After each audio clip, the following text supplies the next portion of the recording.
Olá, boa tarde. Começamos aqui uma série de encontros.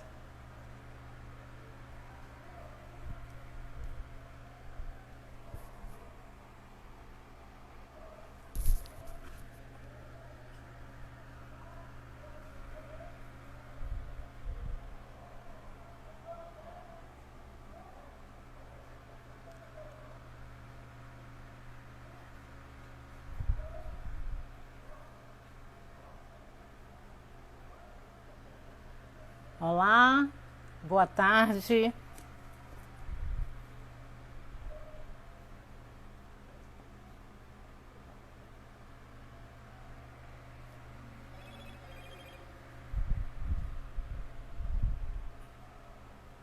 Olá, boa tarde. Começamos aqui o nosso encontro de arte e educação.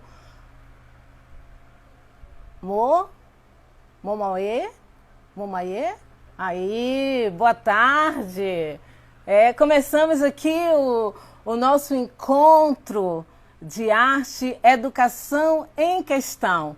E vamos convidar a artista educadora Momaê para dialogar conosco sobre a sua experiência enquanto musicista, enquanto compositora, e todo o trabalho de pesquisa que ela faz do universo africano, ameríndio, do transatlântico, né? Vamos ver se Mo já está aqui. Já está aqui Luiz Cláudio, o Espaço Cultural Beija-Flor, Cobra Criada. Vamos esperar a Mo aqui para a gente começar o bate-papo com ela sobre esse universo ameríndio. Vamos lá. Eu tô só aguardando o Mo aqui entrar para a gente começar o bate-papo.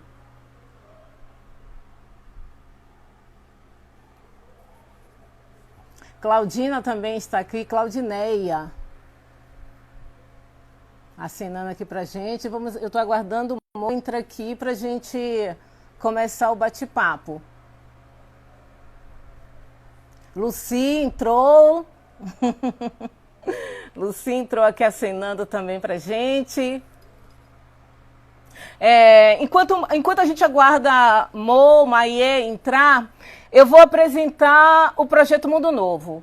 O Projeto Mundo Novo é um projeto um programa de arte e educação que inicia suas atividades em 1998. Eu comecei aqui mesmo nesse espaço, essa casa ainda não existia, e a partir daí fomos desenvolvendo vários trabalhos de arte e educação com a participação de vários artistas educadores, né? Aí nós temos já uma estrada já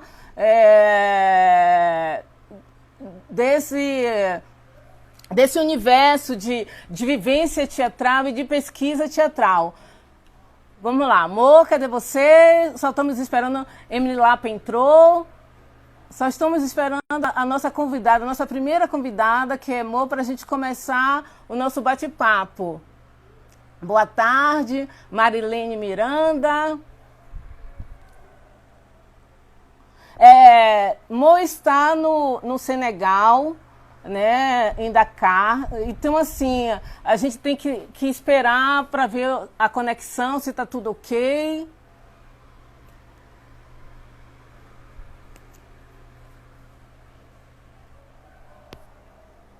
Andréia Miller também entrou aqui assinando.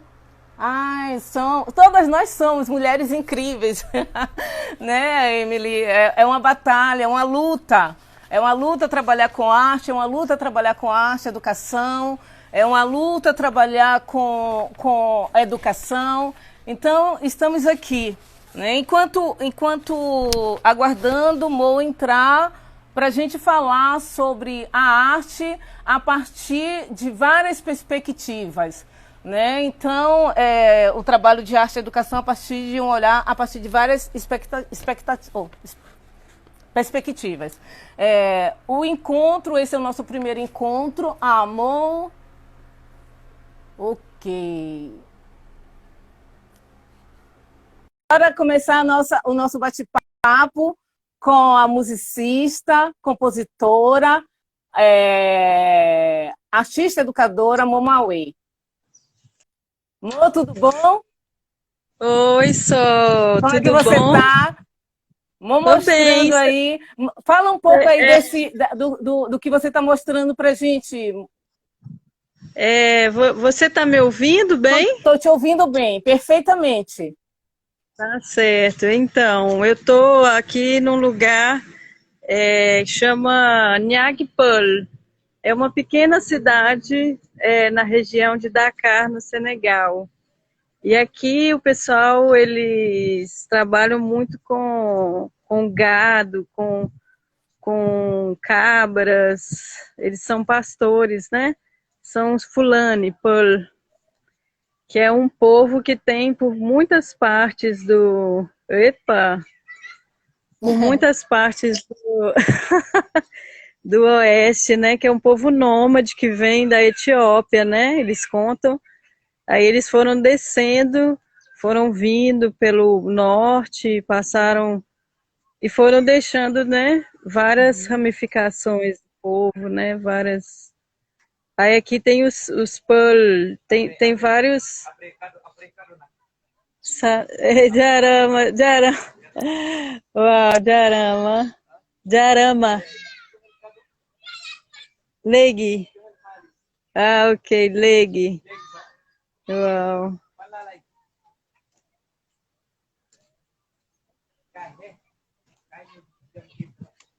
Não, ele tá me chamando para ele tirar leite para a gente ver. Uhum. Mas agora o sol tá caindo, né? Vamos começar falando da sua experiência enquanto pesquisadora de arte e educação na área da música, dentro desse universo transatlântico. É, Mariana, Salvador, Ilha de Itaparica, África, Senegal. Certo. Então é um fio, né, que conecta todos esses lugares aí que você está falando. É como se fosse para mim eu sinto como um cordão umbilical, né? Uhum, E um fio também, um fio de múltiplas direções, né? uhum, Também, porque é, essa musicalidade ela vai de lá para cá, de cá para lá, ela se reinventa, ela, ela é muito do movimento, não uhum. é uma musicalidade que está, mesmo assim, nos povos mais antigos do planeta, você vai encontrar a questão do caminho, do nomadismo, né? Das Uhum. diásporas, no caso, que a gente está falando de diáspora, que é um movimento que é um movimento forçado. Sim. Uma diáspora não é, Aqui no nosso né? caso, né? No caso do Brasil e outros países também que passaram por esse processo também, né? Sim. E aí essa musicalidade ela está marcada por violência, por é, como se fosse ritualísticas também muito fortes, né? Que a maioria dessas manifestação musical, elas estão ligadas a rituais, né? Tipo Uhum. uma foché da Bahia, o Sim, Ijexá. sim. Não é uma música assim, quando ela nasce, ela não nasce com o cantor solista, a cantora solista, e né, ela nasce dentro de um contexto que vem do espiritual, né, que é a questão do candomblé na Bahia, que vai ser um ponto de convexo e reconvexo, a Bahia. É o grande umbigo, assim. Sim, aqui na Bahia. E os movimentos. E Salvador, né? Salvador, assim. Essa música que Salvador guarda para o mundo é única, né? Porque em Salvador que todos os povos vão se encontrar, né?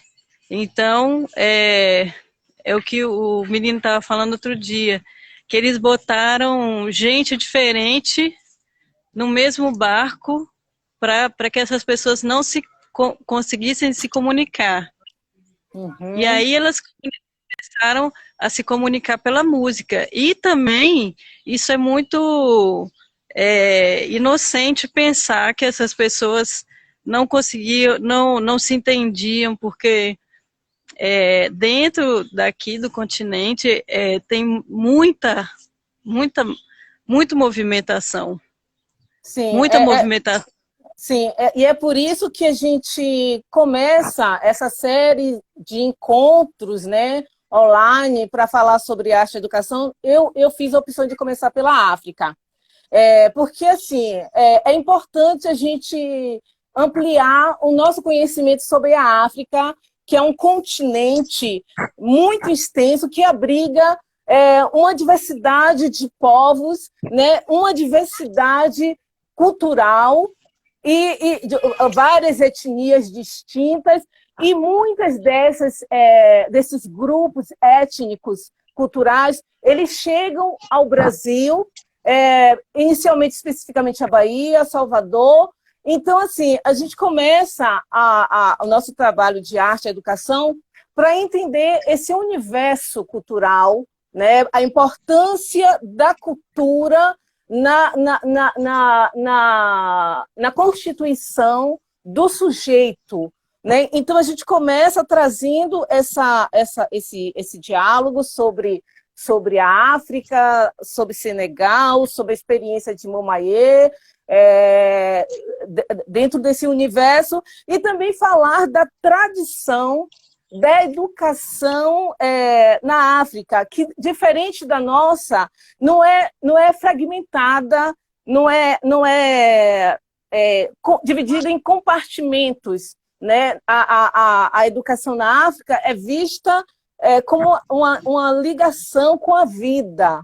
Então, justamente, eu gostaria que você falasse sobre a questão desse processo, dessa educação em conexão com a vida, diretamente umbilical, vivencial, dessa conexão com a vida, diferente da nossa, que nós estudamos muito ainda dentro de uma questão conceitual, mental, desconectando corpo, experiência do cotidiano, a questão da ancestralidade e a ligação das forças invisíveis que sustentam o mundo visível. Então, eu gostaria que você falasse dessa experiência da educação aí na África, a arte e a educação, como é o griot, que na verdade eu sei que é um nome francês, e o griot, e os africanos preferem uma outra terminologia. Eu gostaria que você explicasse essas questões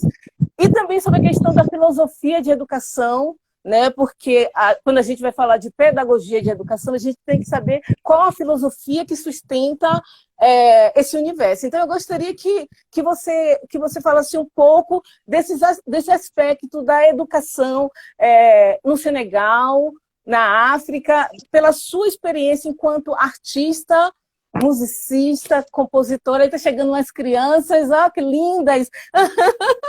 Aí, experiência ao vivo, né? Legal! Então, eu vou deixar você falar sobre esses aspectos. Tá, Solange. Lindas! Mo, diga a elas que elas são lindas.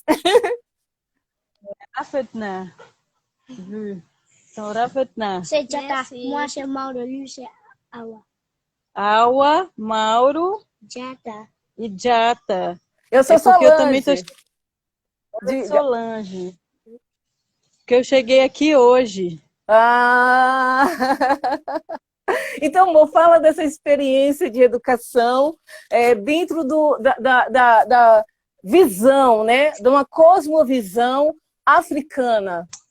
Fala dessa experiência enquanto você acha educador, o que você sente o que você percebe e o que você observa, né, dessa educação dentro da tradição milenar, porque a gente não pode falar de educação se não falar dentro do contexto milenar. Exatamente. E dessas educações, né? Exatamente, Porque exatamente. são múltiplas. Por exemplo, agora, eu hoje cheguei aqui nessa cidadezinha chama Niagpol. E Niagpol é o povo Peul, é o povo fulano. Então, eles vão ter uma forma de viver os rituais, de trabalhar, de educar as crianças muito, muito próprias, né? Que eles foram passando há muitas gerações. E aí, na mesma rua, ou na cidadezinha daqui a 5 minutos a pé, você já tem outro povo, né? Que vai ter outra compreensão, outro entendimento. Então, assim, o que eu tenho entendido é que é como se fosse mesmo uma coxa de retalhos, né? Sim. E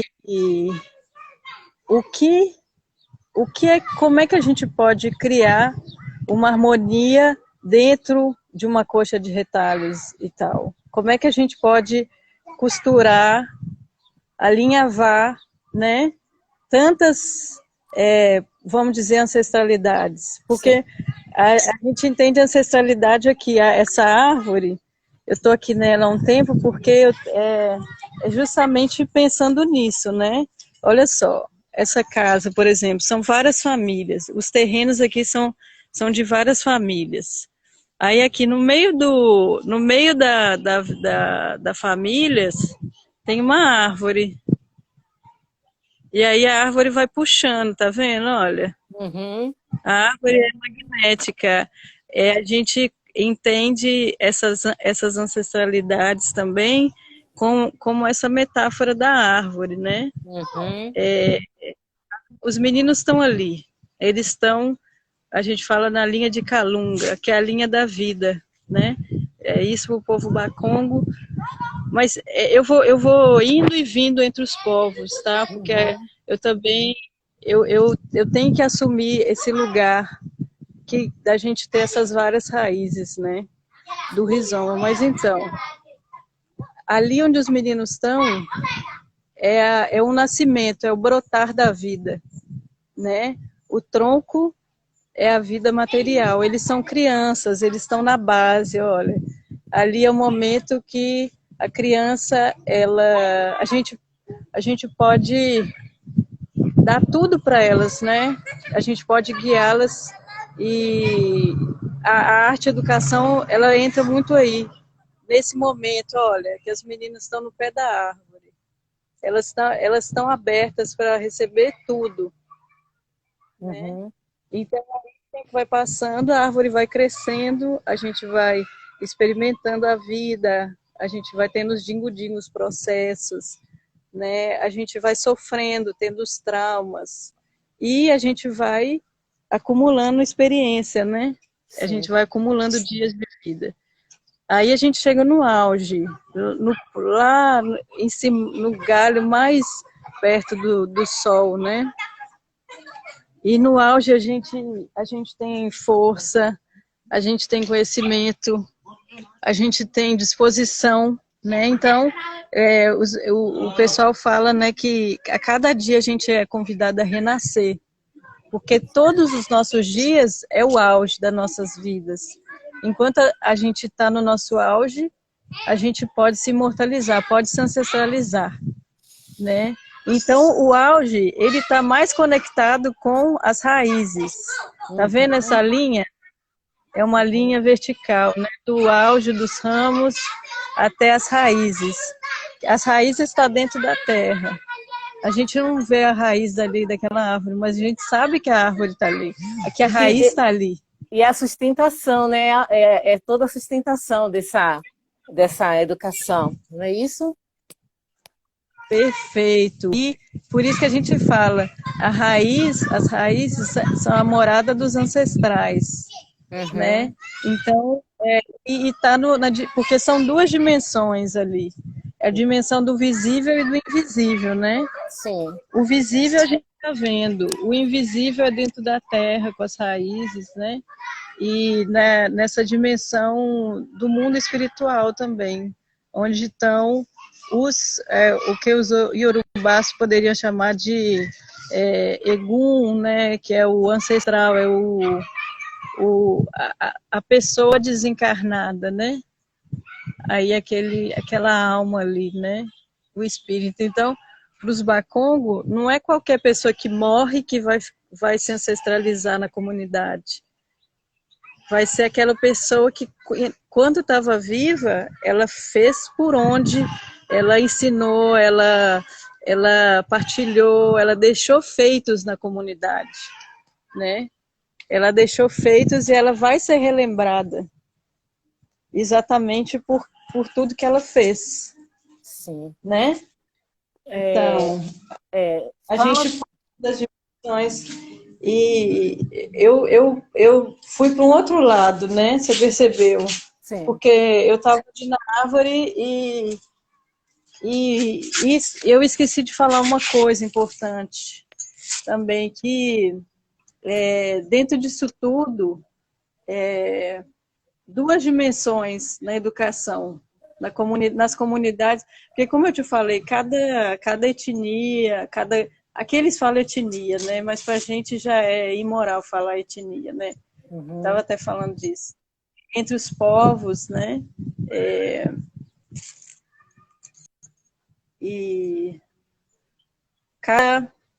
Mas algo que é comum, independente do povo, do nome, né? É o respeito pela criança e pelo idoso, pelo mais velho, né? Então, que são a base da árvore e a ramagem, né, da árvore, né? E exatamente é um dos aspectos que o sistema capitalista, colonial, mais pecou, foi nesse aspecto, em relação, né, por exemplo, o cuidado com as crianças virou uma coisa banal, né, tipo, uma babá, o jeito que uma babá cuida de uma criança, muitas vezes não é A como... história da pedagogia começa por aí. O pedagogo, na antiga Grécia, era um cuidador de crianças, né? E isso ainda não desvinculou totalmente, ainda se tem uma visão equivocada sobre esses aspectos. Mas, diga, eu também queria ver com você, não sei se eu te interrompi, se eu te interrompi, você segura aí e volta. Eu queria que você falasse dessa educação em comunidade, onde todas as pessoas da comunidade, ela é importante, né, nessa educação da criança. Como é esse aspecto de educação a partir desse olhar, né, uma educação em comunidade, onde é respeitado o idoso como aquele que viveu mais, que as experiências dessa pessoa é respeitada, e da criança que chega aberta à aprendizagem, às experiências educativas e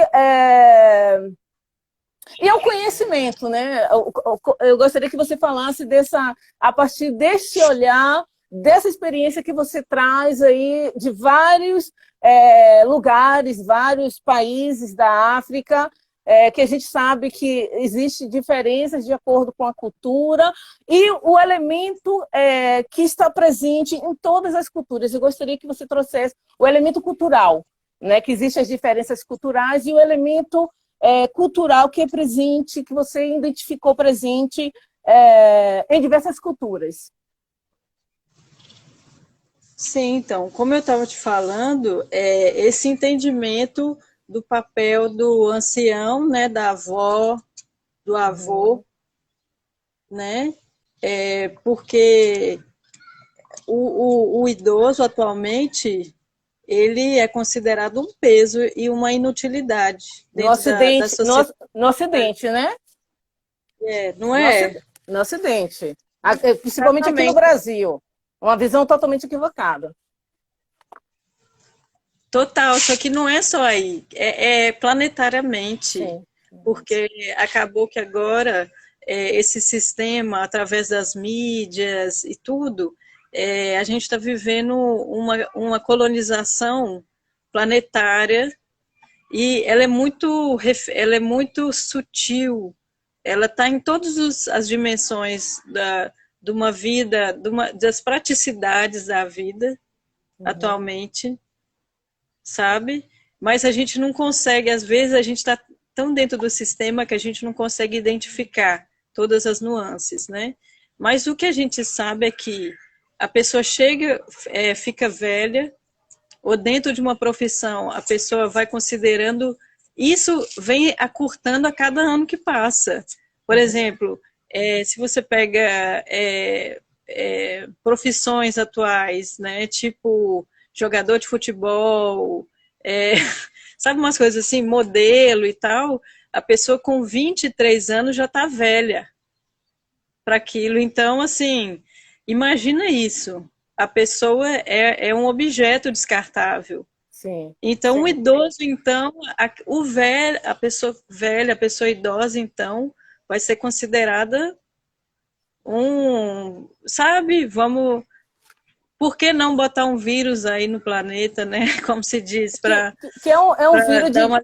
é um vírus de desumanização, né? A gente desconecta com o ser, né? Com o seu profundo, né? Com a nossa ancestralidade, e de repente é um processo, hoje é modismo, é um processo de modismo, né? Onde você desconecta do seu eu, da sua essência e vive, eu acho que vive perdido dentro desse modismo, né? Sim, sim. E aí, o que acontece aqui? A questão é uma questão também da ancestralidade feminina, eu acho, da mulher, sabe? Porque a coisa dessa mama África, ela é muito profunda. A mama, a mãe aqui, a mulher mãe, a mulher mãe vó, sabe? A mulher mãe vó tia, a mulher mãe vó tia prima. A comunidade é um corpo, assim, um corpo. Não tem essa do o seu filho ou meu filho, são nossos filhos, né? Sim, Nossas a crianças. educação comunitária com essa visão. E também, assim, que a gente, dentro da área de pedagogia, de educação, a gente fala muito de filosofia da educação. E uma das coisas que as universidades brasileiras, muito centrada em uma visão eurocêntrica, que ensina todos os filósofos, quase todos, dentro do europeu. Ele não abre o conhecimento da filosofia, vamos dizer, a filosofia africana, que faz parte da pedagogia, porque a gente tem que entender a educação como algo vivencial. Não existe essa desconexão da educação, como faz, né? Educação que Paulo Freire chama de bancária, essa desconexão da vida. Né? Apesar de vários pedagogos que escreveram dentro fundamentado em uma experiência sobre a questão da educação, ainda a gente continua com a educação bancária desconectada com a vida, né? Desconectada com a vida, com a experiência. Eu li que na África um formigueiro já é como é que eu poderia dizer? Para educar, como o nome é, uma metodologia, não. O que a escola usa muito? Um livro, vamos dizer, para se educar. Então, é justamente esse aspecto. Outra coisa que eu gostaria que você falasse do sagrado, a relação da educação africana com o sagrado, que envolve também a questão da ancestralidade. A minha mãe está em mim. Fala, mas depois que o sinal... O sinal caiu? Tá legal o sinal? Não. Não, a Uau, minha tá. mãe, o meu pai estão em mim. Minha bisavó, meu bisavô. E assim vai toda uma questão de um mundo que, na verdade, não é só o que a gente vê, o perceptível, mas é o mundo invisível, a força visível, onde está eu vou dizer, o impulso criativo da arte, porque a gente não pode falar de arte, senão olhar esse mundo invisível que impulsiona a gente produzir, a gente criar. Quem é artista sabe disso, sabe que é. Mas isso não é uma propriedade só do artista, é do ser humano, mas, no entanto, a educação desconecta o ser humano dele mesmo, desse impulso criativo, do ser criativo. Então, é justamente que esse sagrado, né, que eu gostaria que você falasse dessa educação do sagrado e essa relação com a ancestralidade também. Então, aqui em Dese, ela é um, é um caminho que eu resolvi mergulhar e começar a me aprofundar, né, para entender como a gente poderia conseguir, por exemplo, botar em prática no Brasil, né? Uhum. Que é uma forma, uma maneira de educar as crianças que é daquela região do Congo, né, do povo Bakongo. E eu acho que tem muito a ver com o sistema daqui também, né? Uhum. Então, o que aconteceu? Quando teve os picos lá de colonização, porque o Congo foi um dos países que é, os belgas eles foram muito duros na colonização do Sim. Congo, Os sabe? E colonizadores são sempre terríveis. fomos chegar primeiro, né, os portugueses. Então, eles começaram a ser explorados há muito tempo. Uhum. Então, o que aconteceu? Em certo momento, né? É, os homens mais fortes, mais hábeis e potentes, eles foram todos dizimados, todos traficados, né? Uhum. E as mulheres, porque assim, as mulheres geralmente é que estão ligadas à terra. Essa coisa do matriarcado, eu acho que tem muita coisa disso, desse espelhismo, dessa relação da mulher e a terra, porque aqui as mulheres que são as fazendeiras, as cultivadoras ancestrais da terra, né? Uhum. Então, você tem as mães, as avós, todo mundo vai cuidar. Você chega no campo, tem mais a mulher. Então, o que aconteceu? Quem que ficou no centro da vila, né? Os mais velhos e as crianças, né? Então, assim, essa coisa dessa continuidade dos saberes ancestrais, ela, o que a Quindese propõe é o quê? Você aproveitar da sagacidade, da experiência dos anciãos e da força, da eletricidade das crianças. Porque a partir de 6, 7 anos, e aqui você vê criança de 3 anos com outro bebê no colo, ou as brincadeiras, né? Porque as mães carregam os filhos aqui, né? Num pano amarrado nas costas, né? Então você vê as brincadeiras, a menina está com um paninho amarrado na costa com um ursinho de pelúcia atrás, coisa mais linda. Então, assim, ela já na brincadeira ela aprende a ser uma cuidadora, né?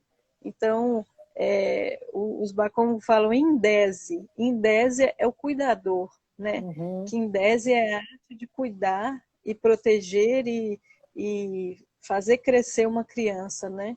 Sim. Então, a partir disso, né, das forças das pessoas que ficam na comunidade, para a mulher ter que trabalhar, para a mulher que está numa idade de força de trabalho, ela vai trabalhar para trazer o sustento para a família, né?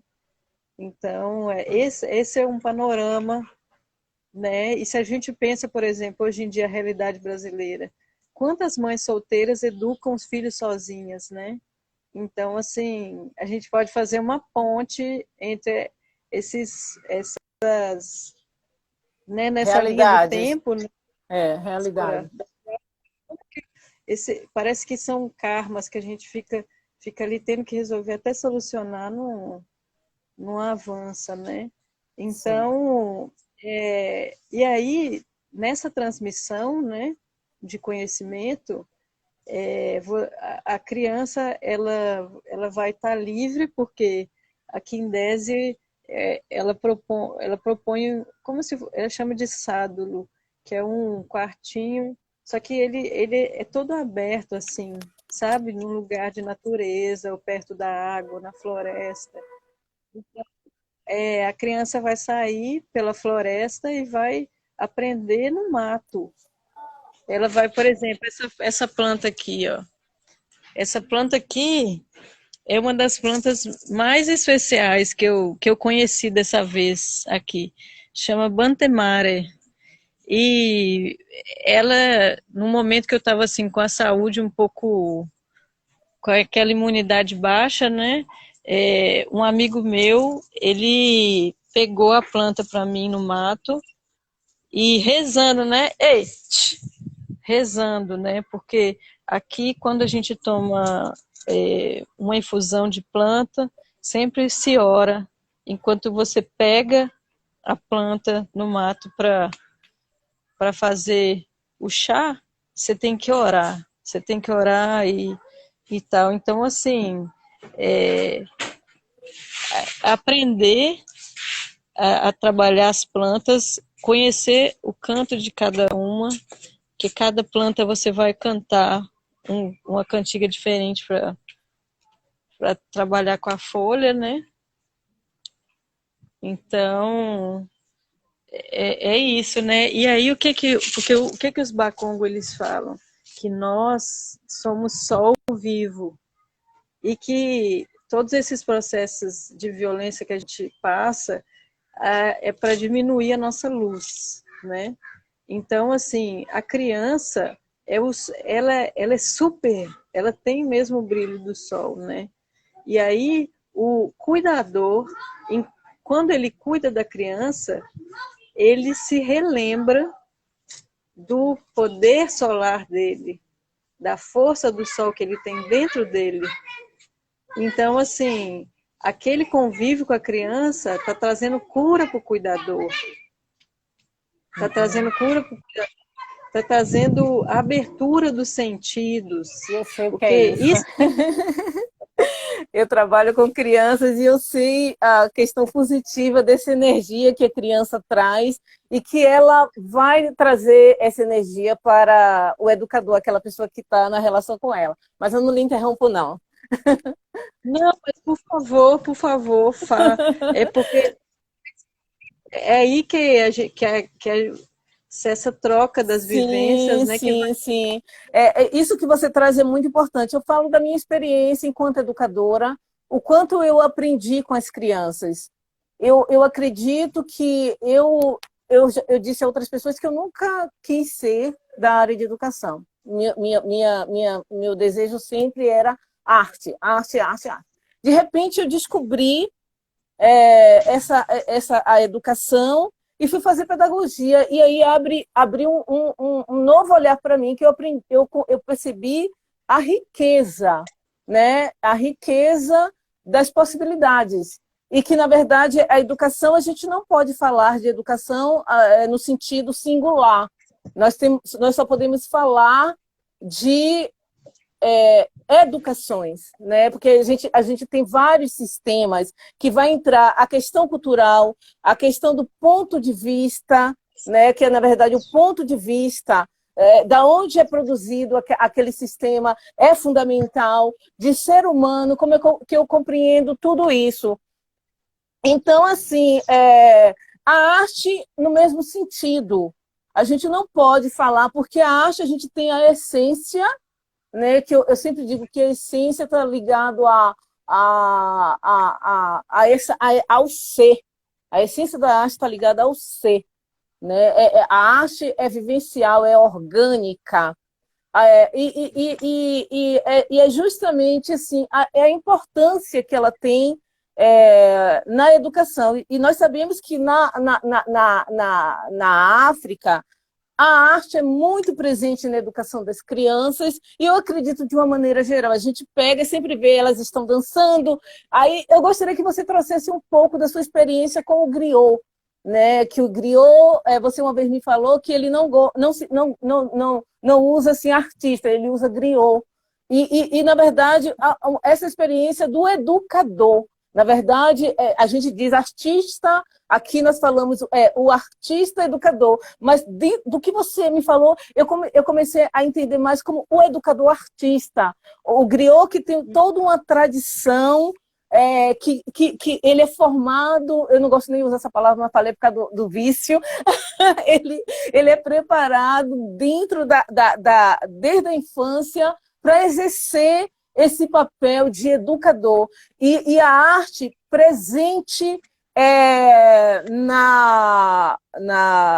nesse processo de educação, né? Nessa pedagogia. A gente vai falar depois da filosofia, né? Que eu vou dar um pau da questão da filosofia, mas eu queria que você falasse da arte e educação, da tradição oral de contar história, onde a palavra é sagrada. Não é a palavra sagrada, o sagrado da palavra.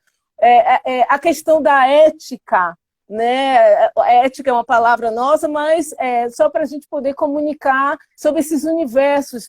A questão da ética, da importância da ética na educação, da palavra enquanto sagrada. Né? Eu gostaria que você trouxesse esse universo do griot, dessas experiências em vários países africanos, que você teve contato com o griot. Eu gostaria que você falasse dessa experiência de arte e educação, e que, na verdade, eles são educadores artistas, não como que a gente fala, somos artistas educadores, eles educadores artistas, porque na educação africana, a arte, ela é presente. Você vê vídeos, você vê a presença, uma educação conectada com a vida e uma educação conectada com uma educação que a gente usa experiência, do sentir, do perceber, né? Uma educação orgânica, uma educação de arte orgânica muito, muito conectada com a essência do ser humano, com a essência da vida, que é a essência da arte. A gente não tem como separar a arte da vida. Então, eu gostaria que você falasse sobre esses aspectos. Sim, então,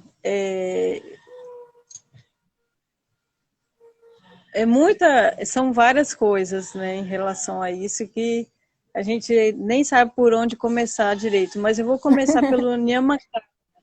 Nyamakala é como se fosse um axé, uma energia, um engodo, né? Uhum. Que os geles, né?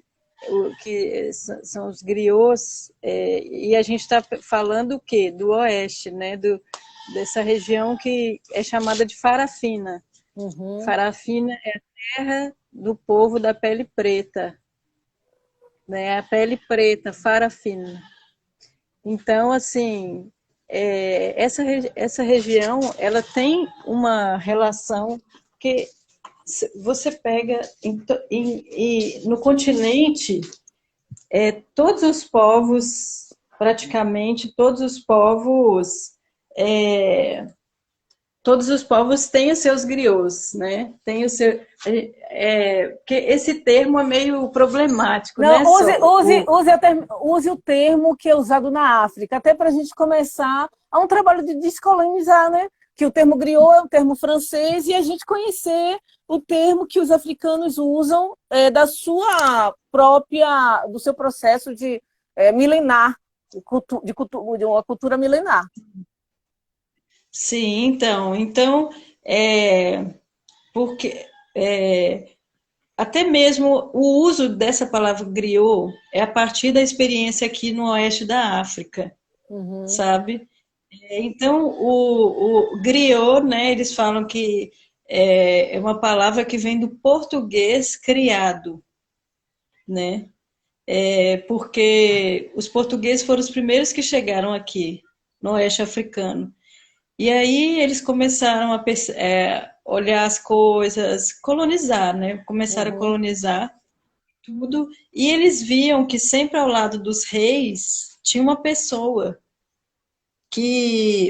elegante que aconselhava o rei, que vinha para falar com eles, intermediava, né? Então, eles começaram, quem é aquele criado? Quem que é o criado que trabalha com o rei? E aí, dessa palavra, a palavra foi se transformando e os franceses começaram a falar griot, Uhum. né?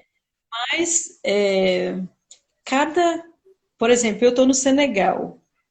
Aqui nessa região onde eu estou, não foi uma região que teve a presença desse grande império Mandeng, que foi um império que imortalizou o griot, porque a partir da forma como eles se organizavam politicamente, o griot ele era uma peça-chave para para para a vida política, para a vida social, né? Vamos dizer assim, do reino e ramificando nas comunidades, né? Então,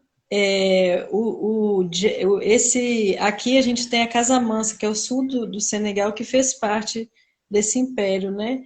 E que começa com Sundiata Keita, um rei muito poderoso que teve no Mali, né?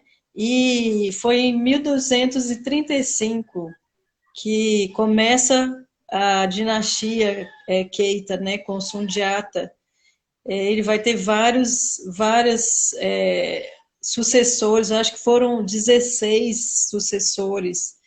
Então a gente foi muitos séculos, né? E essa pessoa, que é o Gele, né? Que o Gele para os Mandeng quer dizer sangue. Então, porque o griot, né, o Gele, ele transmite a vida, o conhecimento, os saberes para a comunidade, né? E então, Gelia é tudo que tem a ver com esse universo, né? Aqui e tal. E, e essa conexão, que na própria história do reino Mandeng tem a presença dos instrumentos musicais, da música, né? E dos griots também. Sim, a E tem performance, tem a questão da contação de história, da educação pela oralidade, da contação de história, da performance. Eu não sei se dentro desse universo cultural é também presente, se faz parte, ou se cada grupo tem o seu. Tem sua maneira específica de trabalhar. sim, eu acho que cada grupo vai ter sua maneira específica, mas foi um império muito vasto. Uhum, E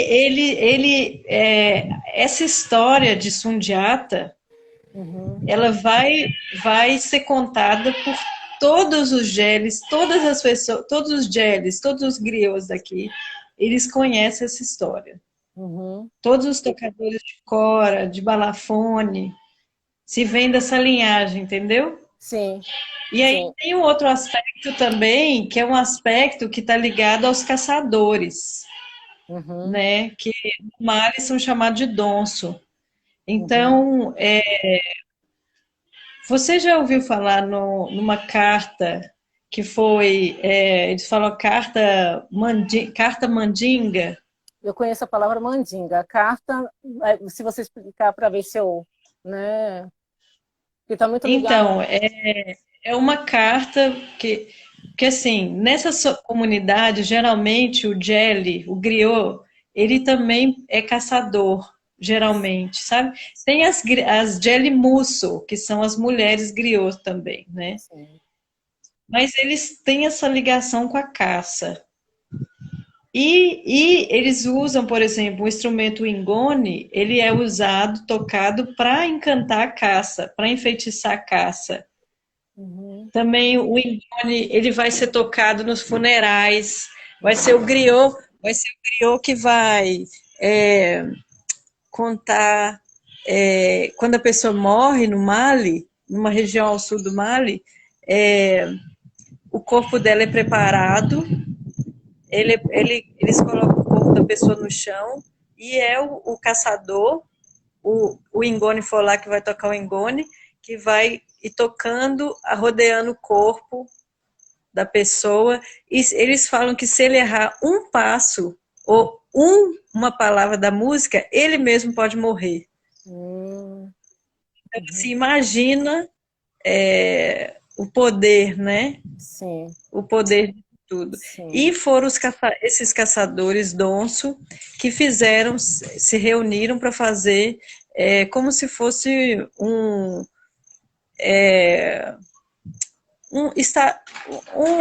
instruções, um estatuto de condutas, de normas,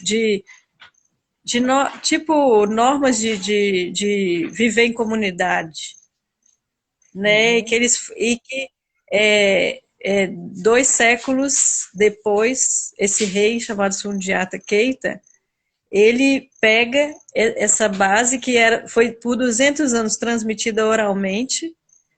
Sundiata vai pegar e eles vão escrever a Carta Mandinga, que é um documento de direitos humanos universal. Eu gostaria de conhecer essa carta.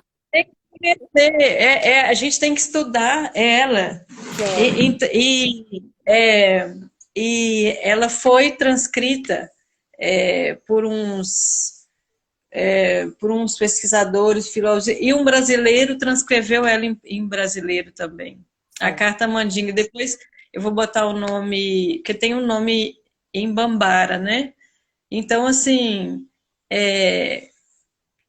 esse Gélio Griot, na sociedade Mandingue, ele vai manipular, porque assim, o ferreiro manipula o ferro, né? O ferreiro é um griot também. Sim. O sapateiro manipula o couro. O sapateiro também é considerado griot. Tem o griot da palavra, que manipula a palavra, a verdade ou a mentira, a comunicação, né? E tem o griot que vai contar as histórias, as genealogias dos reinos, dos grandes povos, né? Então, o que cada desse griot, ele vai ser um manipulador de Nyama. Nyama. Ele é um Nyamakala.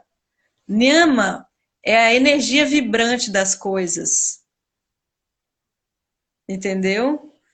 Então, um griot, ele ativa as coisas. Sim. Ele intermedia as comunicações, as relações. Sim.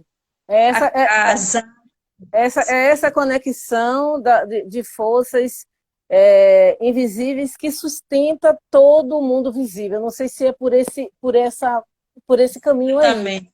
Né? Exatamente. E quando a gente fala no Brasil, tem essa dificuldade da arte, a presença da arte na educação, uns têm acesso, outros não têm, os governos, a gente sabe a falta de compromisso com a educação e da importância, e também a questão da própria preparação da educação do educador. Né? A gente vê muito pouco a presença da arte, discussão sobre a importância da arte, né, da educação. E, no entanto, a gente vê na África presente, porque, na verdade, quando você tem a arte, você tem também que a questão de educação estética não é só na arte, a gente tem uma educação estética em relação com a natureza e com a vida. Mas a arte, ela propicia esse conhecimento, essa conexão maior, né? Eu acredito, mas eu sou suspeita pela questão de... né? Mas essa conexão, hein? Você está certa, porque quando você junta arte com educação, o que é arte?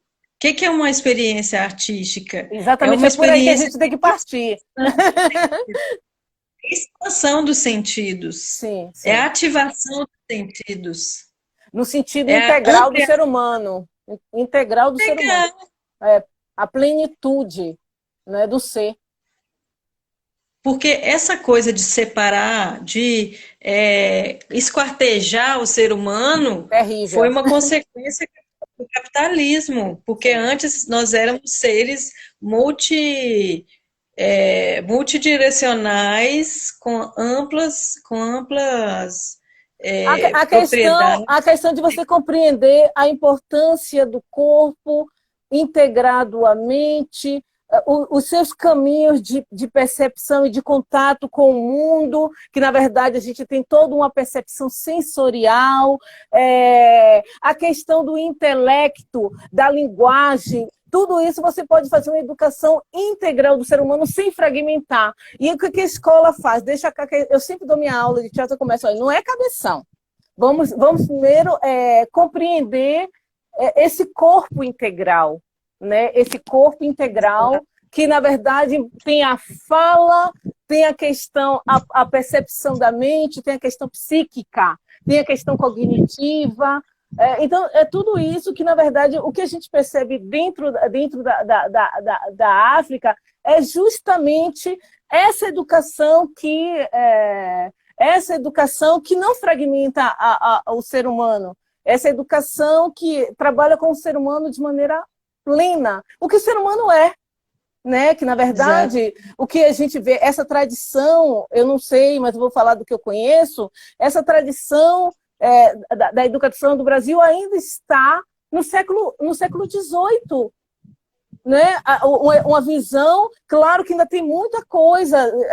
Hoje abriu espaço para a questão do diálogo, da coisa, mas ainda, hegemonicamente, ainda é uma visão fragmentada, onde as crianças ficam sentadas em salas pequenas, estou falando de escola pública, né? Em salas pequenas, não trabalham o corpo, não conhecem o corpo, não tem uma educação pelo toque, não trabalha a questão audição, a questão da oralidade. Então, é justamente essa fragmentação do ser humano que na verdade, maltrata o ser humano.